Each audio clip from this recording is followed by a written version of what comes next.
Hola and hello from Bacal, Campeche, Mexico.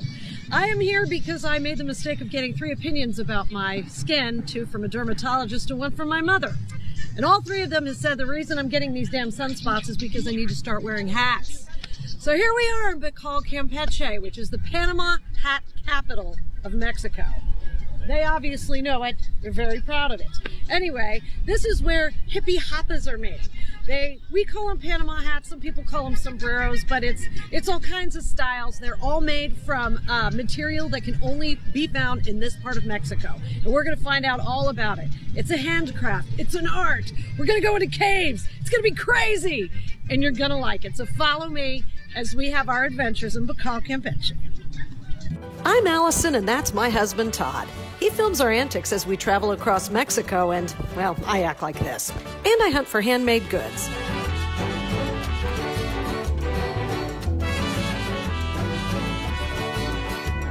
You can buy them at TexMexFunStuff.com and on Amazon in the U.S., Mexico, and 80 countries across Europe. Now enjoy our next video.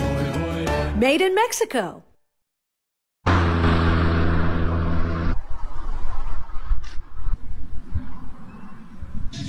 Okay, we are in the heart of the Plaza of Bacal. We have a little bit of noise pollution going on, but that's okay.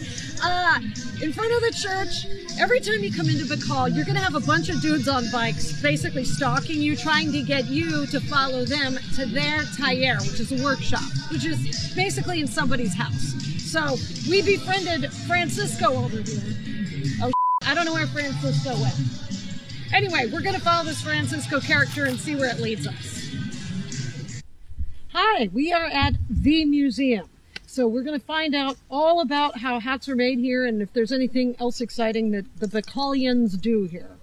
Carla was just telling me that we're going to learn a lot about Bacal. It's artesanías. This museum is also kind of like an arts and crafts place for the seniors, and they're trying to make it a botanical situation. She's going to take us to the part that is not currently under construction. So now we're in the botanical garden, and Carla was telling me that they have basically planted a bunch of different examples of all of the plants that the Mayans used for medicinal purposes and also for hat making purposes. Carla was really kick-ass. She told us all about the hippie palm and the ceiba tree, which is this big thing you're looking at right now. Anyway, those are important, and we'll get to them in a minute. It's now time to go into our first store/workshop.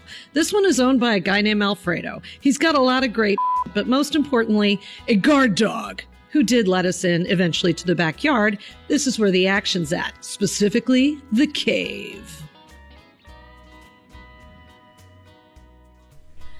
Okay, we're in a cave. That's the cuevas that people are talking about. Cave. Everybody in this town who makes hats has a cave because it is damp and just humid and yucky in here. And that's okay because it's actually necessary to keep the material, I guess, moist enough so that it's flexible to work with.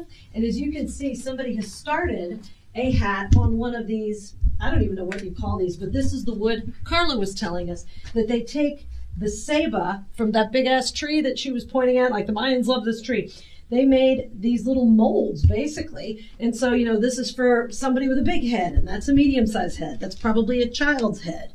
But they've taken the inside of that palm, the hippie palm that they were talking about, and they've literally just shredded fine lines. And she was talking about how it has to be a certain length for it to basically matter. So the plant's got to grow big enough to make it that long because you're going to need it that long to make a hat.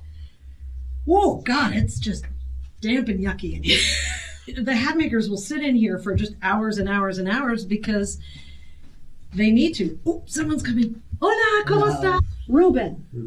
Okay, so Ruben was just telling me that there are 4 generations in his family that have been making hats. His grandparents, his parents, him, and his kids are now learning. So he's personally been doing this for 20 years. So I'm guessing he knows what he's doing at this point. You really whack your damn head on that thing, I tell you. Whew, feels better up here. So what they do is they will leave it in the sun so that it dries out, the green dries out, and it becomes this color white. And then if they want other colors after it gets very dry and white. Then it can take on tints. As she was saying, you know, there was it the cedar tree gives the tint that is this brown color. Oh my gosh. So they grow the plants that they use to make the tint. Achayote, I gotta tell you, achayote, it makes a great sauce. I'm used to eating it. I didn't realize they could use it to... Oh, and he found his little, it's just a damn needle. And he just makes it finer and finer. And that means he can make a much more expensive hat that's going to be a lot more comfortable because it's more flexible and it's softer. Versus a hat that's made out of something this size, basically. Wow, maximum quality is that thin. La más gruesa.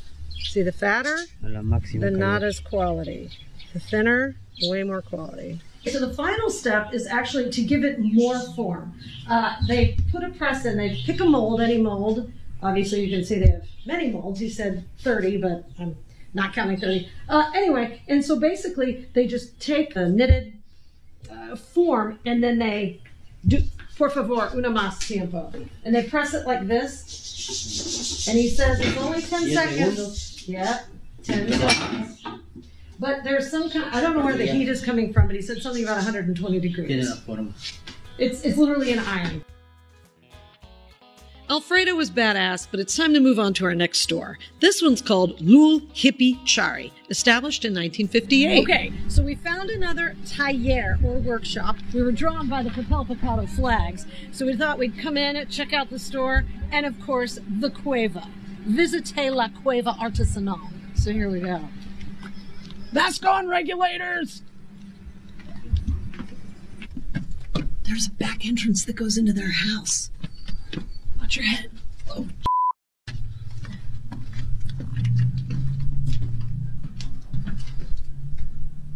Check it out. Not too many ass shots, please.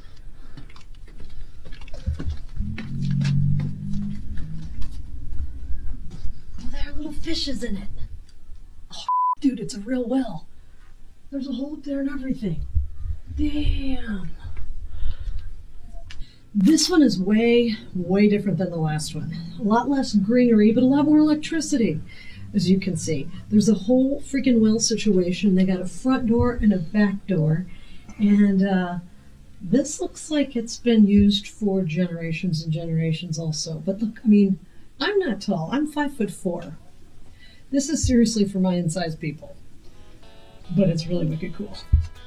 All right, well, I know everybody's been waiting anxiously for the Pretty Woman sequence where I try on all the hats, and you hear Roy Orbison in the background. Here's the problem. We don't have any money, and Roy Orbison still gets royalties even though he's dead.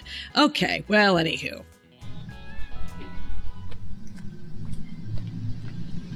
What do you think of my choice? You like it? I love it. I think it's fabulous, but let me know in the comments section below. And by the way, if you want to keep your doctors and your mom off your ass about sunspots and protecting yourself from the sun, get yourself a hat. We took care of this for you. We put a little link below, and that is a direct link to Baikal Campeche. So, hope you liked the video. Let us know what else you want us to go searching for and exploring and sharing with you. But most of all, like me, because I have low self-esteem. I'm kidding. I'm fantastic. We'll see you later. Made in Mexico.